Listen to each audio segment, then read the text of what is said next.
Students, welcome in online class 8th class. आज हम geography का चैप्टर 3 खनिज और शक्ति संसाधन इसके बारे में पढ़ेंगे। इसके पहले वाली क्लास में हमने भूमि, मृदा, जल इन सब के बारे में पढ़ा। आज हम पढ़ेंगे खनिज।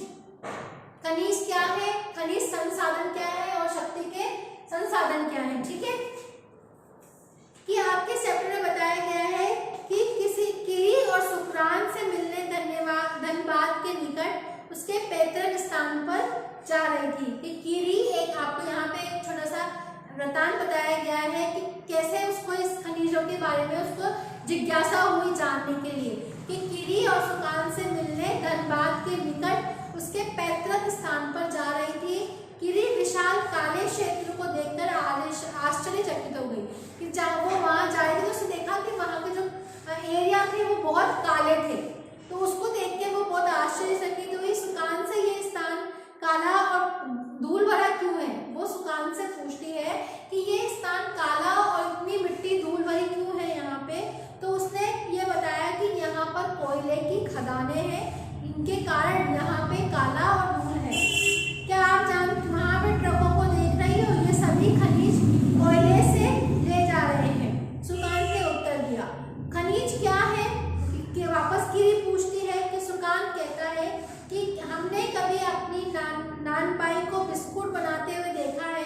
उसमें आटा, दूध, शक्कर, घी या जो भी मिलाया जाता है। जब आप पके हुए बिस्कुट खाते हो तो क्या आप इन अवयवों के को अलग अलग रूप में देख सकते हो?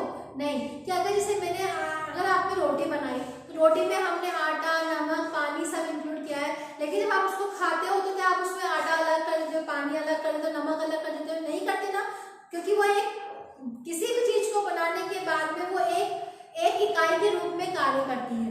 उसी प्रकार हम पृथ्वी पर चट्टानों में कई पदार्थ मिले होते हैं जिन्हें हम खनिज कहते हैं। कि हमारी जो पृथ्वी है, इस पृथ्वी में बहुत सारे ऐसे पदार्थ मिले हुए हैं जो हमारे लिए उपयोगी हैं, उनको खनिज तत्व कहा जाता है। ये खनिज पृथ्वी की चट्टानों पर परपटी की जगह फैले होते हैं। कि ये खनिज जो होते हैं ये चट्टानों पर सतह के रूप में फैले हुए होते हैं।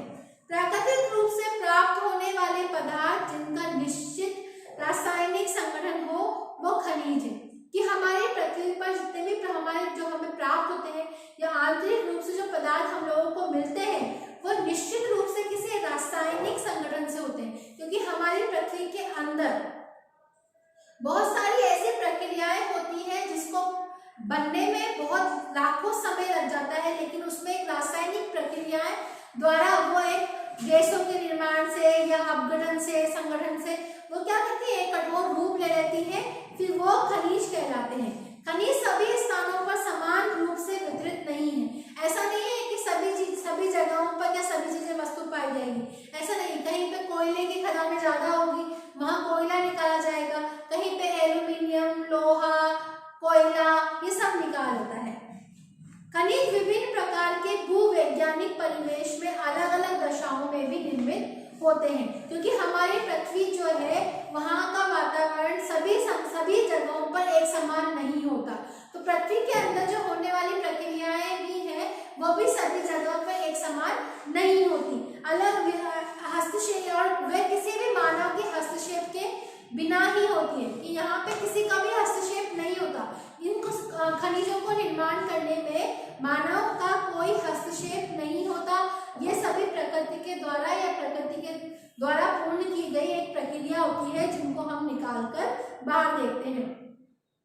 वे अपने भौतिक गुणों जैसे रंग, घनत्व, कठोरता और रासायनिक गुणों और विलेयता के आधार पर पहचाने जा सकते हैं।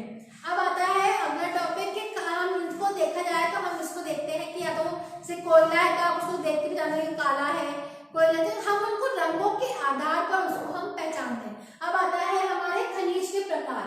खनिज को दो भागों में बांटा गया है, धात्विक और अधात्विक। कि खनिज जो होते हैं वो दो प्रकार के होते हैं, धात्विक और दूसरा होता है अधात्विक। कि पृथ्वी पर 3000 से अधिक विभिन्न खनिज हैं। कि हमारी जो पृथ्वी है उस पे हम देखते हैं कि 3000 से अधिक खनिजों की मात्रा है यहाँ पे। संरचना के आधार पर खनिजों को मुख्यतः धात्विक और अधात्विक खनिजों में बांटा गया है। कि हम इसको देखे जाए कि हमारे जो मुख्यतः हम जो संरचना के आधार पर, उसके आकार के आधार पर अगर हम देखें तो हम उसको दो भागों में बांटते हैं, धात्विक और अधात्विक। धात्विक खनिजों में कच्चे धातु के रूप में होती हैं। जो धात्विक खनिज होते हैं ये हमें कच्चे धातु के रूप में मिलते हैं। धातुएं कठोर पदार्थ होती हैं और जो ऊष्मा और विद्युत को सुचालित करती हैं। इसमें क्या होते हैं, विद्युत को सुचालित करने की क्षमता होती है, जिसमें चमक की विशेषता होती है। लौह अयस्क, बॉक्साइट, मैग्नीज अयस्क, एल्यूमिनियम इसके कुछ उदाहरण हैं। धात्विक खनिज लौह और अलोह हो सकते हैं। लौह खनिज जैसे कि जिसमें लोहे की मात्रा होती है। लौह खनिज क्या होते हैं, जिसमें कि जैसे कि आपके आया धात्विक खनिज को भी दो भागों में बांटा गया, लौह खनिज और अलोह खनिज। लौह खनिज वो होते हैं जिसमें लोहे की मात्रा होती है। अलोह खनिज वो होते हैं जिसमें किसी धातु का होना नहीं होता, कि इसमें जो लौह में तो किसी न किसी धातु का मिश्रित रूप होगा, लेकिन अलोह में किसी भी धातु का मिश्रित रूप नहीं होगा। जैसे कि आपका सोना, चांदी, प्लेटिनम, ये क्या होते हैं, तांबा, सीसा, इनमें किसी धातु को हम ये इसमें कोई धातु मिली हुई नहीं होती, बाद में इसको बनाने के लिए हमें इसको निर्माण करना पड़ता है। फिर आता है अधात्विक खनिज। अधात्विक खनिजों में धातुएं नहीं होती। चूना पत्थर, अभ्रक और जिप्सम इन खनिजों के उदाहरण हैं। खनिज ईंधन जैसे कि कोयला, पेट्रोलियम अधात्विक खनिज है।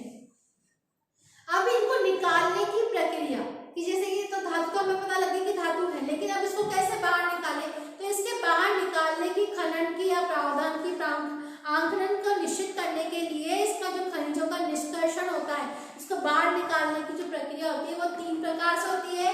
पहली होती है खनन, दूसरी होती है प्रबंधन और तीसरी होती है आकलन।